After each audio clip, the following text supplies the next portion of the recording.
Welcome to Venture Cafe Presents. I'm Christine Dunn, and joining us here tonight at Food Night here at the Venture Cafe is Lauren Abda. She founded Branchfood, which supports food innovators here in the greater Boston area. Thanks so much for joining us. Thank you for having me. So food innovation and food incubation seems to be kind of an emerging theme. Can you talk to us a little bit about why there's such growth in that market? Yeah, I think it's sort of a philosophical answer. I think a lot of people want to reconnect with their food. There's been, I guess, tremendously, kind of offensive things done in food on behalf of big food companies, and I think people are concerned about their health. I think we want to regain control over what we eat and how it impacts the health of ourselves and our families. And people are really changing the way they purchase and changing the way they relate to food.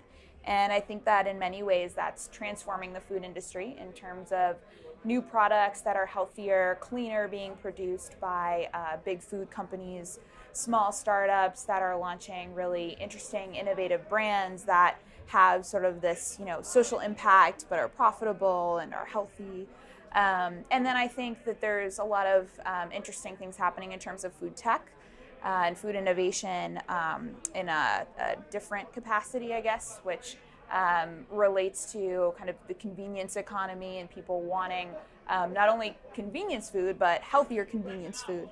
And I think we're seeing that trend changing retail. I think we're seeing it change fast casual restaurants. Fast casual is like the new term for fast food. No one wants to be a fast food restaurant anymore. And so I think it's a really exciting time to be in food, and it seems like everyone's launching that type of a business these days. So when you think about food technology, what are some of the emerging trends you're seeing there in terms of what people are thinking about? Mm-hmm. Certainly delivery. So how can I get hot food to you faster, whether that's at home or in the office space? Also, I think corporate food is becoming a really big thing. So I think, big tech companies, biopharma companies, especially ones here in the Boston and Cambridge area, are definitely using food as sort of a tool to attract and retain talent, appease their employees, keep them there in the office.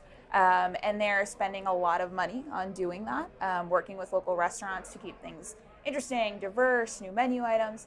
And sort of introducing food as a thing in the corporate office space. Other trends, in terms of food products, beverages, big food companies are seeing the bottoms fall out of some of their classic legacy products like Hamburger Helper and some of these other foods that people don't want to eat anymore because they don't understand them. And so big food companies like Campbell's and General Mills and Kellogg's have created these venture funds to acquire and bring in these really innovative brands that have been able to capture a large share of the market and kind of involve them in their portfolio of companies to help them kind of continue their business and satisfy their stakeholders. So I think that food is transforming in so many ways. But I actually think a lot of it is catalyzed by the way people are spending their money. So how does Branchfood support? What kind of services do you provide in your space?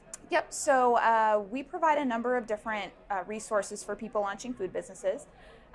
They include workspace, so it's open co-working space that we have for people that are creating new food companies, whether they're a one-person founder or a team within a massive company. Some of which we have in our spaces. We also do a lot of events that highlight innovation. So we have an event upcoming next month. It's called Innovations in Food Tech for Health. And so we really use those as ways to help raise awareness about all the different innovations and technologies and products that are being created for the sector, and help give those companies sort of the airtime that they're looking for, and also pair them with a really engaged community, because I think that that's sort of interesting. We have a really engaged community of food people that want to learn more about what's out there. And then we do classes and workshops and office hours to help people that want to launch a food company in a more educated and informed way. And so what got you involved in food business? What was the origin of your interest in this industry? So I typically say it's a kind of a personal origin for me. My dad is Lebanese, and so I basically grew up eating hummus out of a bottle. And so food was always, it was a thing because it was different than what everyone else I knew, had access to and was doing. And then when I was 16, my mom's mom, my grandmother, was diagnosed with leukemia. And my mom she worked at the hospital, and she knew that someone with that diagnosis didn't really make it very far after discovering that they had something like that. And so she went out to California to study with a couple of doctors who used plant-based diets to treat disease, and came back and completely transformed my grandmother's diet, completely transformed our diets. And it was around the time that I was kind of considering what school programs I wanted to go to for college, and ended up influencing my decision, and I've been in food ever since. So, well, thank you for joining us here tonight at Venture Cafe Presents. Thank you. Thanks for having me. For Venture Cafe Presents, I'm Christine Dunn.